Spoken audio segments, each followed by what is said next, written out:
the first side. I'm not going to get into it, but he's going to hit you. So Brian, you know, I know your history of where you played for, and your Scottish thing, and your Aston Villa short time, but when United come in, was it a no-brainer?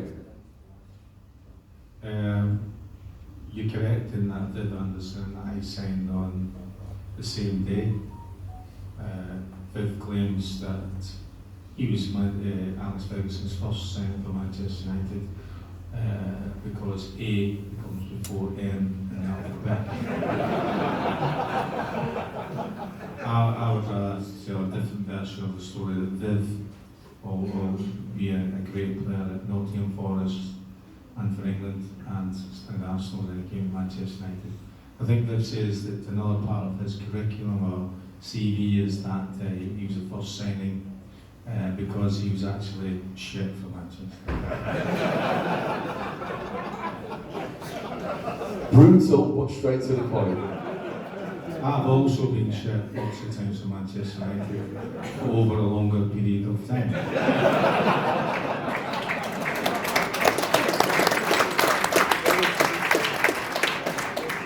When you're like some of these kids in here, and your hopes and dreams and aspirations, and don't let anybody steal your dreams. I dreamt of playing as a professional. I dreamt of being a football player. I wanted to play for Glasgow Celtic, and I wanted to play for Scotland. And in Scotland, they did the same.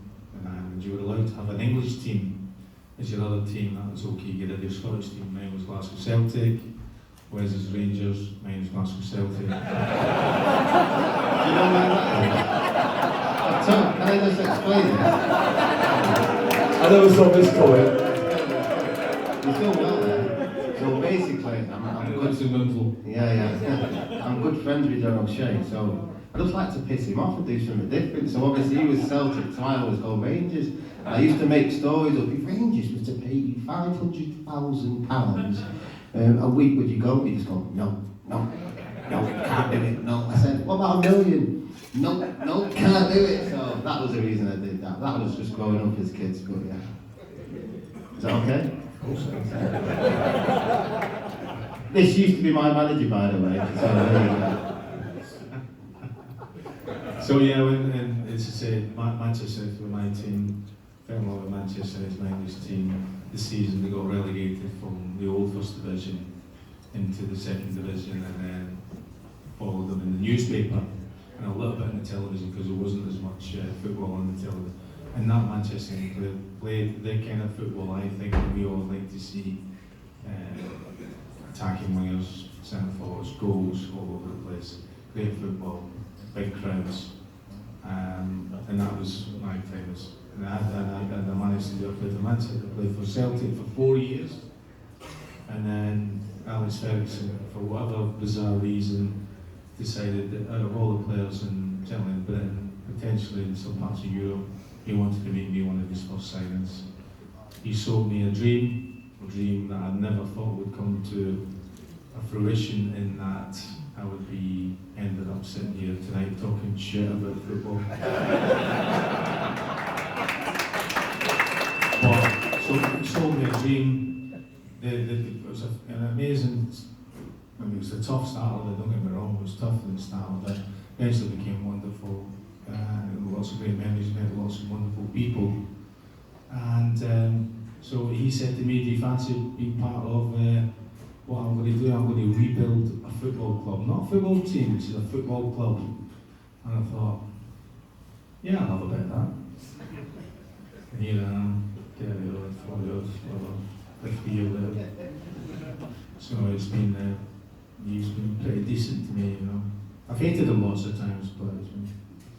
Brian, you're doing yourself a little bit, you're being a bit modest here, because you're doing yourself a disservice. I've spoken to some people before about my idols, you know, from Jimmy Greenough, Lou McCarry, Frank Stapleton, Norman, Robbo, loads of great strikers, you know, forward players.